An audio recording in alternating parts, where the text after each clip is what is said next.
오늘 은혜 받으실 말씀은 열왕기 하 6장 8절에서 23절 말씀입니다.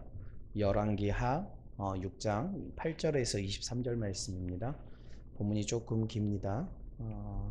8절에서 23절까지 한 절씩 봉독해 올리도록 하겠습니다. 8절입니다. 그때 아람 왕이 이스라엘과 더불어 싸우며 그의 신복들과 의논하여 이르기를 우리가 아무데 진을 치리라 하였더니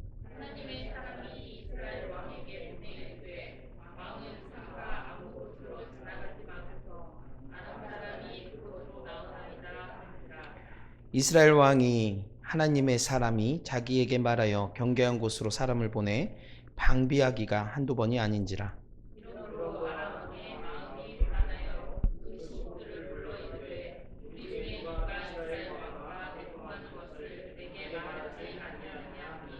그 신복 중에 한 사람이 이르되 우리 주 왕이여 아니로소이다. 오직 이스라엘 선지자 엘리사가 왕이 침실에서 하신 말씀을 이스라엘의 왕에게 고하나이다 하는지라.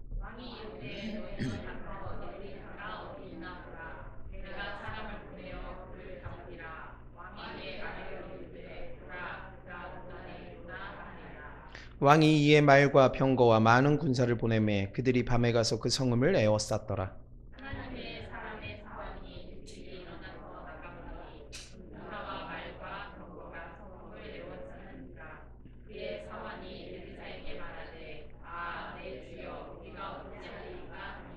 대답하되 두려워하지 말라. 우리와 함께한 자가 그들과 함께한 자보다 많으니라 하고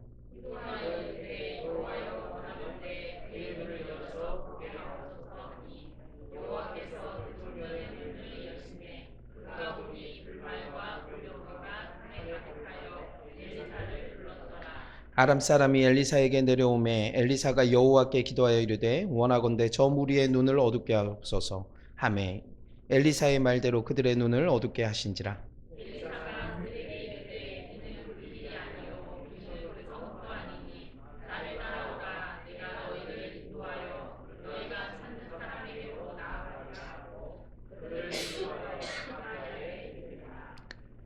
사마리아에 들어갈 때 엘리사가 이르되 여호와여 이 무리의 눈을 열어서 보게 하옵소서 하니 여호와께서 그들의 눈을 여심해 그들이 보니 자기들이 사마리아 가운데에 있더라.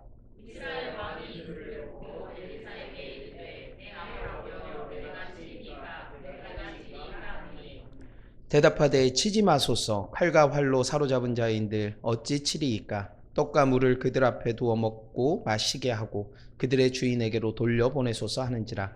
왕이 위하여 음식을 많이 베풀고 그들이 먹고 마심에 놓아 보내니 그들이 그들의 주인에게로 돌아가니라. 이로부터 아람 군사의 부대가 다시는 이스라엘 땅에 들어오지 못하니라. 아멘. 사랑하는 동역자 여러분, 사람과 함께 살아가다 보면 참 신기할 때가 있습니다. 똑같은 일을 겪었는데도요, 받아들이는 모습이 전혀 다를 때가 있습니다. 한 사람은 별일 아닌 것처럼 지나가는데 다른 사람은 그 일 때문에 며칠을 고민하기도 합니다. 그래서 우리는 보통 이럴 때요, 성격이 다르다라고 말합니다. 나는 원래 걱정이 좀 많아. 나는 예민한 편이야. 저 사람은 참 무덤덤해. 저도 그렇게 생각하면서 살아왔습니다. 특히 제 아내를 보면서 그런 생각을 많이 했는데요. 저는 무슨 일을 하기 전에 계획이 어느 정도 세워져 있어야지만 마음이 놓입니다. 하나를 계획하면서도 혹시 이렇게 되면 어떻게 할지, 또 저렇게 되면 어떻게 할지 여러 가지 경우의 수를 미리 생각하고 대비합니다. 어디를 가더라도 그래요. 죄송합니다. 몇 시에 출발해야 되는지, 또 가는 시간이 얼마나 걸릴지, 막히지는 않을지, 막혔으면 어디로 돌아가야 할지까지 제 플랜 속에 다 있어야 합니다. 그런데 그 계획에서 조금만 벗어나기 시작하면요, 굉장히 많은 스트레스를 받습니다. 사람과의 관계에서도 비슷했어요. 내가 이만큼 했으면 상대도 이 정도는 해줘야 된다. 나는 이렇게 생각했으니까 저 사람도 어느 정도 그렇게 생각하고 있을 거라고 생각을 했습니다. 그러다 보니까 기대가 컸어요. 근데 기대가 큰 만큼 어떻습니까? 실망도 커집니다. 그래서 사람에게요, 상처 굉장히 많이 받았습니다. 그런데 저희 아내는 달라요. 제가 옆에서 이런저런 걱정을 하고 있으면요, 별일 아니라는 듯이 그냥 스쳐갑니다. 저는 오랫동안 이렇게 생각을 했어요. 저 사람 원래 저렇게 무덤덤해. 무덤덤하니까 그래. 그리고 그때로는요, 그런 아내의 모습이 답답하기도 했습니다. 아니, 어떻게 저렇게 살면서 걱정이 없을 수가 있을까? 앞으로 어떻게 될지 왜 생각을 안 하나 몰라. 우리 권사님이 웃으신 거 보니까 권사님 가족에도 이런 사람이 또 있는 것 같습니다. 그렇게 저는 저를 현실적이고요, 생각이 많은 사람이라고 생각을 했고, 아내는 저보다 조금 무덤덤한 사람이라고 생각을 했습니다.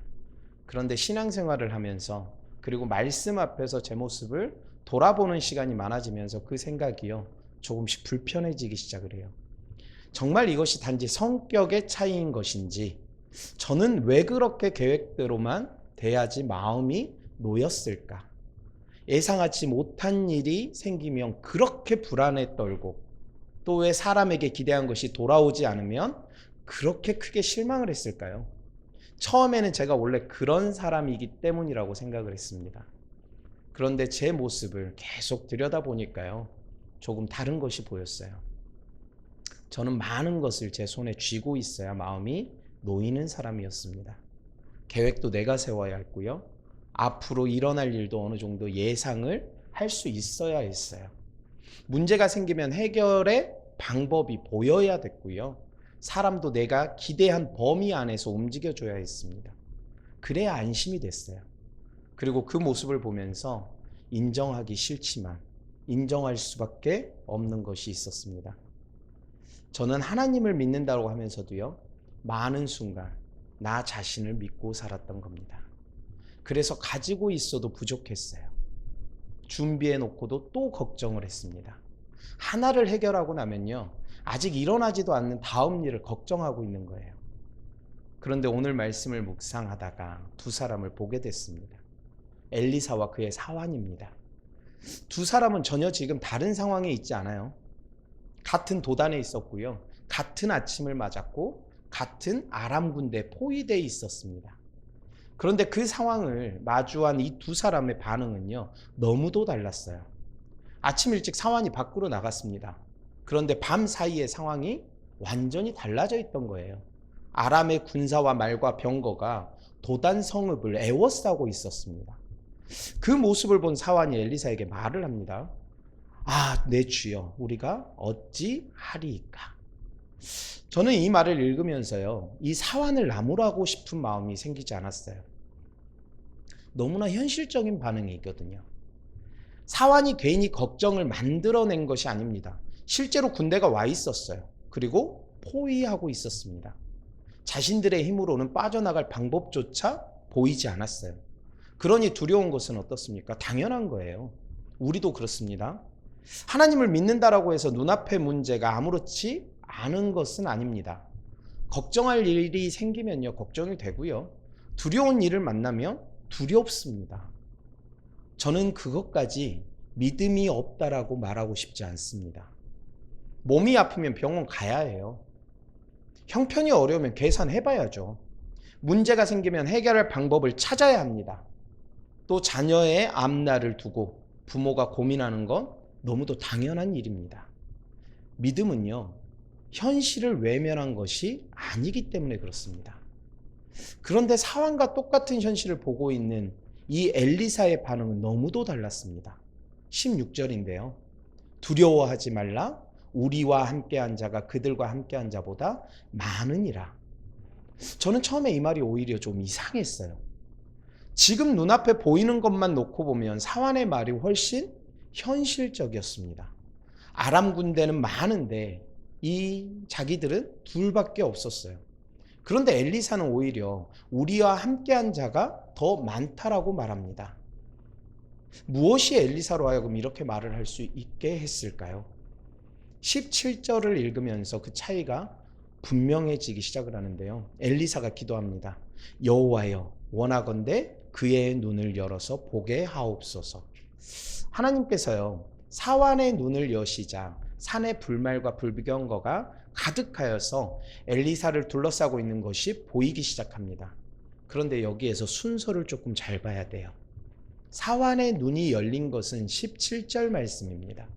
그런데 엘리사는요, 그보다 앞선 16절에서 이미 말을 했던 겁니다. 우리와 함께한 자가 그들과 함께한 자보다 많으니라. 아직 사환의 눈은 열리지 않았습니다. 아람의 군대도 그대로 있고요. 도단을 에워싼 상황도 조금도 달라지지 않았습니다. 그런데 엘리사는 상황이 달라지기를 기다리고 있지 않고 있어요. 이미 하나님이 자기 백성과 함께 하신다는 사실을 믿고 있었습니다. 저는 이것이 두 사람의 가장 큰 차이라고 생각합니다. 엘리사는요, 현실을 보지 않은 사람이 아니에요. 아람 군대가 없는 것처럼 행동한 것도 아닙니다. 그도 같은 군대를 보았어요. 그러나 엘리사에게는 아람 군대만 현실이 아니었던 겁니다. 아람 군대도 현실이었고요. 그 자리에서 하나님께서 함께하고 계신 것도 현실이었습니다. 이 부분에서요, 저는 제 모습을 다시 보게 되었습니다. 저는 스스로를 현실적인 사람이라고 생각하며 살아왔어요. 계획을 세우고 계산하고 또 여러 가지 경우의 수를 생각하는 것이 현실을 굉장히 잘 보는 것이라고 생각을 했습니다. 그런데 정말 나는 현실을 잘 보고 있었던 것일까요? 오히려 내가 눈으로 확인할 수 있는 것만 현실이라고 믿으면서 살아왔던 것은 아닐까요? 우리는 모두 하나님을 믿습니다. 하나님께서 함께 하신다는 말씀도 알고 있습니다. 하나님의 주권을 믿고 하나님께서 우리의 삶을 인도하신다라고 고백합니다. 그런데 실제 삶으로 들어가면요, 이상하게 하나님과 현실을 따로 떼어놓을 때가 많습니다. 말로는 하나님이 함께 하신다라고 하는데요, 돈을 생각할 때는 통장의 숫자만 보여요. 자녀의 앞날을 생각할 때는요, 성적과 학교와 조건이 가장 크게 보입니다. 또 사람에게 상처받으면요, 그 사람이 했던 말과 행동이 내 마음을 온통 차지해버려요. 물론 그것들도 현실이죠. 통장의 숫자도 봐야 하고 자녀의 형편도 살펴야 하고 사람에게 받은 상처가 아무것도 아닌 것이 아닙니다. 그런데 그 현실을 바라보고 있는 동안 하나님은 어디에 계셨을까요? 저는 이 질문을 제게 하지 않을 수가 없었습니다. 하나님을 몰랐던 것이 아닙니다. 말씀을 몰랐던 것도 아니에요. 그런데 눈앞에 보이는 것이 커지기 시작하면요, 하나님께서 말씀하신 것보다 내가 보고 있는 것이 제 생각과 제 마음을 더 많이 움직였던 겁니다. 그래서 계획이 틀어지면 불안했고 준비한 것이 부족해 보이면 또 다른 방법을 찾았어요. 사람에 대한 기대가 무너지면 제 마음도 함께 무너져 버렸던 겁니다. 그동안 저는 그것을 제 성격 탓이라고 생각을 했어요. 나는 원래 걱정이 많은 사람이니까. 나는 현실적인 사람이니까. 그런데 오늘 말씀 앞에서는요, 그것만으로는 제 모습을 설명할 수가 없었습니다. 나는 하나님이 함께 하신다고 믿으면서 정작 현실에선 내가 볼 수 있고 계산할 수 있는 것을 더 붙들고 있었던 것은 아닐까요? 사환에게 아람 군대가 보였던 것처럼 우리에게도 눈앞의 현실은 너무도 선명합니다. 그렇다고 우리에게도요, 불말과 불병거를 보여달라고 말하려는 것은 아닙니다. 사환에게 그것을 보게 하신 것은요, 하나님께서 행하신 아주 특별한 일이었기 때문에 그렇습니다. 우리는 보아야 믿는 사람들이 아니라 하나님께서 이미 말씀하신 것을 믿으며 살아가는 사람들입니다. 그래서 저는 오히려 엘리사의 모습이 중요하게 다가왔어요. 사환에게는 눈앞에 아람 군대가 전부처럼 보였습니다. 그러나 엘리사에게는 그렇지 않았거든요. 그 자리에는요, 아람 군대만 있는 것이 아니라 하나님께서 함께하고 계셨습니다. 그렇다고 아람 군대가 사라진 것은 아니었습니다. 사환이 두려워했던 현실도 그대로였어요. 상황은 그대로였지만 엘리사는 상황만으로 결론을 내리지 않았던 겁니다. 눈앞에 보이는 현실보다 하나님이 함께 하신다는 사실을 더 분명하게 붙들고 있었던 거예요. 우리가 말씀을 가까이 해야 하는 이유도 바로 여기 있습니다. 우리는 눈앞에 보이는 것만 가지고 살아가기에는요, 너무도 쉽게 흔들리는 사람들이기 때문에 그래요. 내가 보고 있는 것이 전부라고 생각하지 않도록, 내 형편이 하나님을 판단하는 기준이 되지 않도록 하나님께서 누구신지를 말씀을 통해 계속 듣고 기억해야 하는 것입니다. 그래서 평안할 때 말씀을 가까이 하고요. 아무 일도 없을 때 기도하는 것이 중요하다라고 강조하는 거예요. 앞으로 힘든 일이 생길지 모르니 미리 믿음을 준비해 두자는 이야기가 아닙니다. 우리는 앞으로 어떤 일을 만날지 알 수가 없어요. 어쩌면 평생 큰 어려움 없이 살아갈 수도 있습니다. 그것은 하나님의 영역이기 때문에 그렇습니다. 중요한 것은요, 평범한 오늘, 내가 어떤 하나님을 알고 믿으며 살아가고 있느냐는 것입니다. 엘리사는 하나님이 어떤 분이신지를 알고 있었고요. 그 하나님을 신뢰하며 살아왔습니다.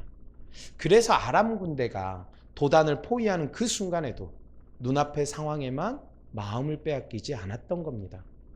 평소에 알고 믿어온 하나님을 그 순간에도 붙들었습니다. 우리도 마찬가지입니다. 평소에는 내가 판단하고 내가 결정하고 내가 붙들고 살아가다가 감당하기 어려운 일을 만났을 때 갑자기 모든 것을 하나님께 맡기는 것은 쉽지 않습니다. 그래서 말씀을 가까이 한다는 것은요, 어려운 날을 대비해서 성경에 관한 지식을 쌓아두자는 것이 아니에요. 오늘 하나님을 알고 오늘 그 하나님을 신뢰하면서 살아가는 겁니다. 내 일이 잘 될 때만 선하신 하나님이 아니라 일이 뜻대로 되지 않을 때에도 선하신 하나님이에요. 내가 원하는 길이 열렸을 때만 함께 하신 하나님이 아니라 길이 막혀서 어디로 가야 할지 모를 때도, 그 답답할 때도 함께 하시는 하나님. 내 기도대로 결과가 나왔을 때만 신실하신 하나님이 아니라 내가 이해할 수 없는 결과 앞에서도 여전히 신실하신 하나님. 그 하나님을 오늘 말씀을 통해 알아가고 기도하면서 신뢰하는 거예요. 그래야 어떤 상황을 만났을 때요, 비로소 하나님을 찾는 것이 아니라 그 상황 속에서도 내가 알고 믿어온 하나님을 놓치지 않을 수 있다는 것을 저는 배웠습니다. 그리고 그 믿음은요, 결국 우리의 삶과 선택 속에서 드러나게 됩니다. 저는 다음 세대를 섬기면서 또 부모로 살아가면서 요즘 이 문제를 굉장히 많이 심각하게 생각하고 있습니다. 우리 아이들이 자라나고 있어요. 고등학교를 선택해야 하고요. 조금 더 지나면 대학과 자신의 앞날을 선택해야 합니다. 부모라면 당연히 고민해야죠. 어느 학교가 좋은지 알아보고 성적도 보고 또 앞으로의 그 길이, 비전이 있는 것인지, 어느 학과를 선택해야 되는 것인지 살펴봅니다. 저도 마찬가지예요. 하나님을 믿는다라고 부모가 해야 할 일을 하지 말자는 이야기가 절대 아닙니다. 알아볼 것은 알아보고 도와줄 것은 도와주어야 되는 거예요. 그런데 저는 여기서 한 가지를 더 생각하게 됩니다. 우리는 어느 학교가 아이의 미래에 유리한지 참 많이 알아봐요. 진학률을 보고요. 또 성적도 보고 학교의 환경도 봅니다. 그런데 그 학교를 선택하면서 이 아이의 믿음은 얼마나 함께 생각하고 있을까요? 그곳에 그곳에 가서 우리 아이가 어디에서 예배할 것인지, 어떤 공동체 안에서 믿음을 지켜갈 것인지, 하나님과의 관계를 어떻게 이어갈 것인지도 우리는 학교와 성적을 알아보는 것만큼 과연 고민하고 있을까요? 일단 좋은 학교 보내고 신앙생활을 알아서 잘하면 되겠지. 멀리 가더라도 주일에는 영상으로 예배드리면 되지. 이런 생각하기 참 쉽습니다. 그런데 정말 아이의 삶을 하나님께서 인도하신다라고 믿는다면요, 그 아이가 어디에서 공부할 것인가만큼 어디에서 하나님을 예배하며 어떤 믿음으로 살아갈 것인가도 그 아이의 미래 안에 있어야 하지 않을까요? 우리는 자녀를 위해 기도합니다. 하나님, 이 아이의 앞길을 인도하여 주옵소서. 그런데 그 앞길 안에 대학과 직업만 있는 것은 아닐 거예요. 그 아이의 믿음도 있고요, 예배도 있고 하나님과의 관계도 있습니다. 저는 이 질문을 다른 부모들에게 하기 전에 먼저 저 자신에게 해보게 됩니다. 나는 정말 그것까지 아이의 미래라고 생각하고 있는 것인지. 성적을 보지 말자는 것도 아니고요, 좋은 학교를 보내려고 노력하지 말자는 것도 아닙니다. 그 모든 것을 고민하면서도 이 아이의 삶은 내가 만든 계획보다 먼저 하나님의 손에 있다는 사실을 놓치지 않는 거예요. 그런데 저는 우리의 믿음이 정말 흔들리는 순간은요, 그 다음이라고 생각합니다. 이렇게 고민했습니다. 아이의 믿음도 생각했어요. 함께 기도했어요. 아이도 최선을 다해요. 그런데 결과가 우리가 원했던 것과 다르게 나왔습니다. 원하는 대학에 합격했다면 우리는 어렵지 않게 말할 수 있어요. 하나님께서 길을 열어주셨어. 기도에 응답해 주셨어. 하나님의 은혜야. 그런데 떨어졌다면 어떻습니까? 아이도 열심히 했어요. 부모도 함께 기도했고요. 고3이 되어서도 이 예배의 자리에 나왔습니다. 예배의 자리를 지킨 아이예요. 그런데 결과는 불합격입니다. 그 순간 아이의 마음에 이런 생각 들겠죠. 나는 그렇게 기도했는데, 나 주일 잘 지켰는데, 하나님한테 열심히 매달렸는데, 열심히 공부했는데, 왜 하나님은 내 기도를 들어주지 않으시지? 그런데 그 불합격을 두고요, 하나님께서 그 아이를 외면했다라고 말할 수 있습니까? 합격한 아이에게는 하나님께서 함께 하셨고, 떨어진 아이에게는 함께 하지 않으신 걸까요? 그럴 수 없습니다. 그렇다고 떨어진 아이한테요, 야, 괜찮아, 하나님 뜻이야, 이렇게 쉽게 말하자는 것도 아닙니다. 떨어지면 속상해요. 열심히 했는데 원하는 결과 나오지 않으면 아픕니다. 그 아픔은 아픔대로 함께 아파해야 하는 거예요. 그러면서도 우리는 그 아이에게 이것만은 말해줄 수 있어야 합니다. 네가 원했던 결과는 아니지만 하나님께서 너를 놓으신 것은 아니야. 지금도 하나님께서 너와 함께 이 길을 가고 계셔. 참 신기한 게요, 교회 안에서도 그래요. 아이들이 상을 받아오잖아요. 대학교를, 유명한 대학을 합격을 해요. 그러면 뭐 합니까? 일어나서 박수 쳐줘요. 나와서 간증하라고 그래요. 어떻게 했는지. 근데 떨어진 아이를 보면요, 떨어진 그 부모를 보면요, 다 쉬쉬해요. 피해 다녀요. 물론 그 마음 알죠. 무슨 말로 위로가 될지 모르는 마음. 하지만 그 떨어진 아이도 떨어짐에도 하나님 앞에 다시 예배의 자리를 지키는 그 모습을 우리는 말할 수 있어야 된다는 겁니다.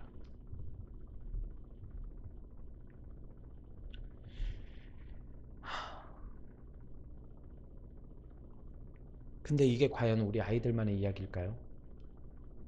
우리도 살아오면서 기도한 대로 되지 않았던 순간들이 있었습니다. 분명히 기도했고 기다렸는데요, 결과가 우리가 원했던 모습으로 찾아오지 않았던 때가 있었어요. 그런데 우리는 그 시간들을 지나 지금 여기까지 오셨잖아요.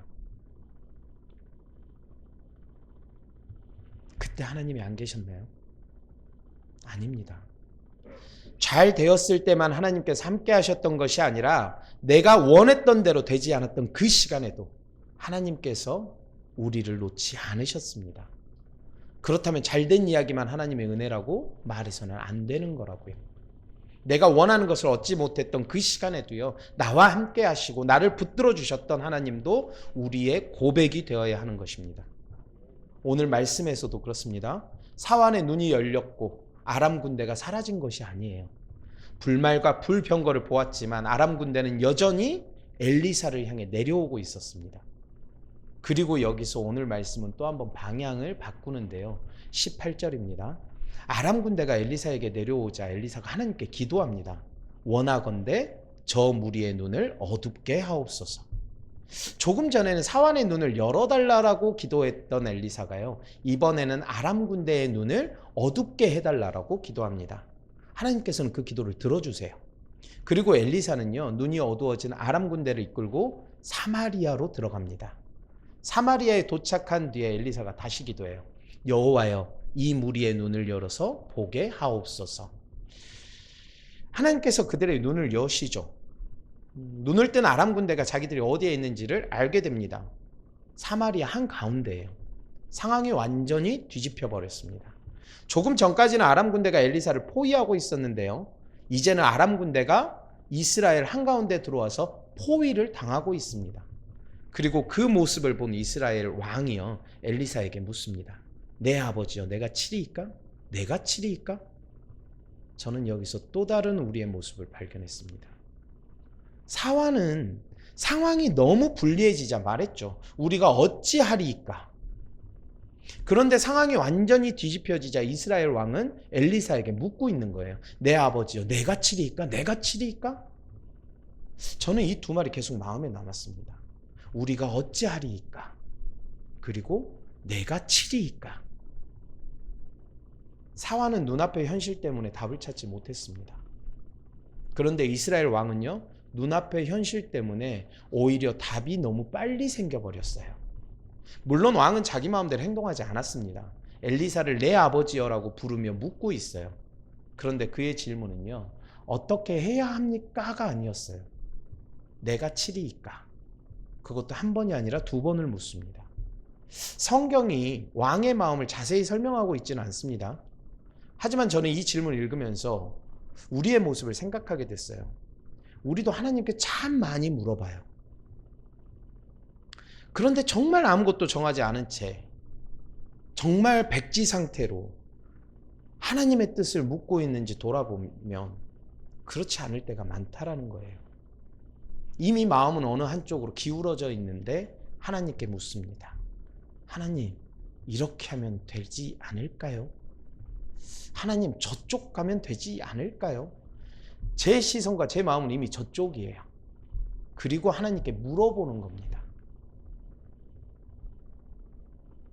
뜻을 묻는 것 같지만 어쩌면 하나님의 뜻을 알고 싶은 것이 아니라요, 내가 원하는 것에 하나님께서 동의해 주시기를 바랬던 것은 아닐까라는 생각을 합니다.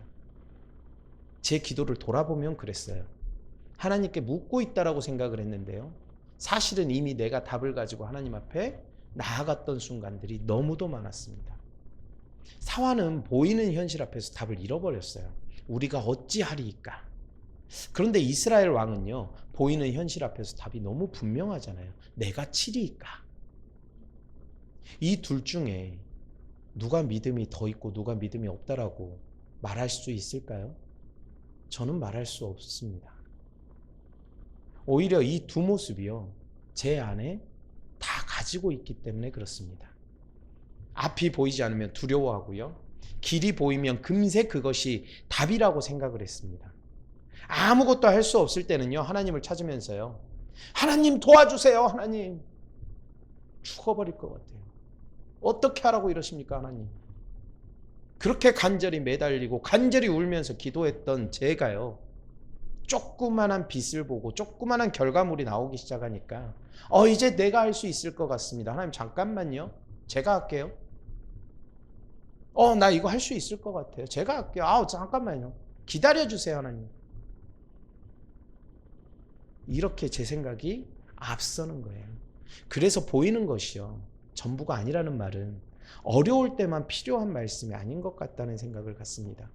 아무것도 보이지 않을 때도 내가 보는 것이 전부가 아니고요, 너무 분명한 답이 보일 때도 내가 보는 것이 전부가 아니었습니다. 그리고 엘리사의 대답은 왕이 생각했던 것과 전혀 달랐어요. 죽이지 말라고 합니다. 오히려 떡과 물을 주어서 마시게 한 뒤에 그들의 주인에게 돌려보내라고 합니다. 왕에게는요, 지금 치는 것이 가장 자연스럽고 또 확실한 답 아닐까요? 그런데 하나님께서 이루어가신 길은요, 왕이 보고 있던 답과 너무도 달랐습니다. 아무것도 할 수 없다고 느껴지는 순간에도 하나님은 주권자시고요, 내가 무엇인가 할 수 있다고 생각되는 그 순간에도 여전히 하나님이 주권자이십니다. 상황이 바뀌어도 하나님은 바뀌지 않습니다. 그리고 23절은 이 사건의 마지막을 이렇게 기록합니다. 그로부터 아람 군사의 부대가 다시는 이스라엘 땅에 들어오지 못하니라. 저는 이 말씀을 읽으면서 한 번 더 멈추게 됐는데요, 죽이지 않았어요. 먹였습니다. 그리고 돌려보냈어요. 그런데 바로 그 뒤에 성경은 아람 군대가 다시는 이스라엘 땅에 들어오지 못했다라고 기록합니다. 왕에게는 보이지 않았던 결과였습니다. 생각할 수 없었던 결과였어요. 눈앞에 보이는 방법이 가장 확실한 답처럼 느껴질 때가 있지만 우리가 보고 있는 것이 하나님의 일하심의 전부가 아니라는 것을 깨달았습니다. 이 말씀을 보면서 다시 한번 생각하게 됩니다.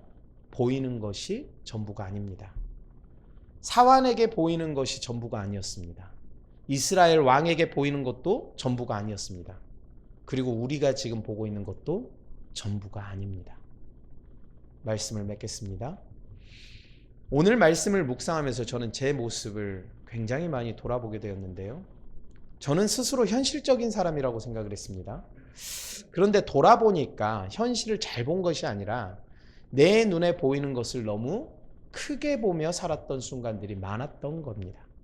일이 어려워지면 사환처럼 눈앞의 문제에 마음을 빼앗겼고요. 반대로 일이 잘 풀리면 이스라엘 왕처럼 이제는 내가 판단하고 결정할 수 있다라고 생각할 때도 있었습니다. 그런데 오늘 말씀에서 엘리사는 두 순간 모두 달랐습니다. 아람 군대가 도단을 포위했을 때도 하나님이 함께 하심을 믿었고요. 그 군대가 자기들의 손에 들어왔을 때도 눈앞의 상황이 자신의 판단을 결정하게 두지 않았던 겁니다. 저는 이 모습이 가장 마음에 남았습니다. 보이는 것이 전부가 아닙니다. 내가 원하는 대로 되지 않는다고 해서, 내가 원하는 대로 되지 않았다라고 해서 하나님께서 나를 놓으신 것도 아니고요. 모든 일이 잘 풀린다고 해서 이제 내가 내 삶의 주인이 된 것도 아니라는 겁니다. 우리는 앞으로도요, 수많은 일을 만나게 될 겁니다. 기도한 대로 될 때도 있고 전혀 다른 결과를 만날 때도 있을 거예요. 그때마다 눈앞의 상황이 하나님보다 더 큰 결론이 되지 않았으면 좋겠습니다. 그래서 평범한 오늘, 하나님이 어떤 분이신지를 더 알아가고 싶습니다. 말씀을 통해서 그 하나님을 알고 기도하면서 그 하나님을 신뢰하고 싶습니다. 우리가 다 보지 못하고 다 이해하지 못하는 순간에도 하나님은 여전히 자기 백성과 함께 하십니다. 보이는 것이 전부가 아닙니다. 그러니 눈앞의 상황이 우리의 믿음을 결정하게 두지 않았으면 좋겠습니다. 상황이 아니라 하나님을 바라보고 내가 보는 것보다 하나님께서 말씀하신 것을 더 붙들면서 살아가는 저와 우리 동역자분들이 되기를 소망합니다. 기도하겠습니다. 하나님 아버지, 말씀 앞에서 우리의 모습을 보게 하시니 감사합니다. 눈앞의 상황이 커질 때마다 쉽게 흔들리고 또 내 생각과 계산을 더 붙들었던 마음을 주님 앞에 내려놓습니다. 우리가 다 알지 못해도, 다 보지 못해도 하나님을 신뢰하게 하여 주옵소서. 기쁜 날에도 힘든 날에도 하나님을 놓치지 않게 하시고 우리의 생각보다 앞서 일하시는 주님을 믿으며 살아가는 우리가 될 수 있도록 이끌어 주옵소서. 오늘 들은 말씀이 머리에만 머물지 않게 하시고 우리의 선택과 말과 태도 속에서 믿음으로 드러나기를 간절히 소망합니다. 이 모든 말씀 우리 주 예수 그리스도 이름으로 감사기도 드립니다. 아멘. 찬송가 182장 강물같이 흐르는 기쁨 찬양 올려드리겠습니다.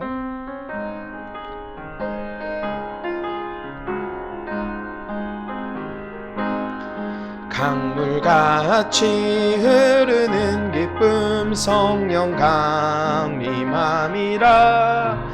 정결한 맘 영원하도록 주의 거처 되겠네. 주님 주시는 참된 평화가 내 맘속에 넘치네. 주의 말씀에 거센 풍랑도 잠잠하게 되도다. 나의 생명 소생케 됨은 성령이 마심이라.